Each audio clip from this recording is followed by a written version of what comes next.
ஒரு டென்டிஸ்டா எவ்வளோ advanced treatments பற்றி நம்ம பேசினாலும் பேசிக்காக நம்ம டென்டிஸ்ட்னு தெரிஞ்ச உடனே டூத் பேஸ்ட் டூத் ப்ரஷ் பற்றி தாங்க கொஷின்ஸே வருது. பட் நம்ம வாயில் ஏற்படுற கரையும் நம்ம கிச்சனில் வர பாத்திரங்களில் வர கரையும் கிட்டத்தட்ட ஒன்று. ஏன்னா அதில் சமைக்கிறது தான் நம்ம வந்து சாப்பிட்றோம். ஸோ இப்போ ஒரு மில்க் பாய்லர் எடுத்துக்கோங்க. அதில் நம்ம பால் காய்ச்சிட்டு அந்த பாத்திரத்தை இப்போ நம்ம கழுவ போகிறோம்.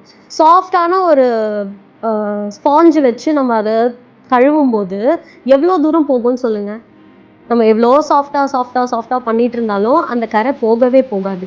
இன்னொரு அயன் ஸ்க்ரப்பர் ஒன்று இருக்கும்ல, அதை எடுத்து போட்டு தேய்ன்னு தேய்ச்சிங்கன்னா அழுக்கு போகிறது இல்லாமல் அந்த பாத்திரத்தில் ஸ்க்ராட்ச் வேற விழுந்து இன்னும் அந்த பாத்திரமே டேமேஜ் ஆகி போகும். நம்ம வாயில் இருக்கிற பல்லுக்கும் அதே கண்டிஷன் தான். ரொம்ப சாஃப்டாக ஸ்மூத்தாகவும் பண்ணக்கூடாது, போட்டு தேய்ன்னு தேய்க்கவும் கூடாது.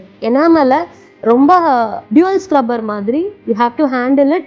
Not very soft, not very hard. அதுக்கான ஆப்டிமமான ஒரு ப்ரெஷரில் நீங்கள் ஹேண்டில் பண்ணணும். நீங்கள் ரொம்ப சாஃப்டாக ப்ரஷ் பண்ணுறவங்களா இருந்தால் நீங்கள் சாஃப்ட் பிரிசில் யூஸ் பண்ணக்கூடாது, நீங்கள் மீடியம் பிரிசில் யூஸ் பண்ணணும். அப்போ தான் உங்களுக்கு அந்த என்ன க்ளீனிங் நடக்கணுமோ அந்த க்ளீனிங் நடக்கும்.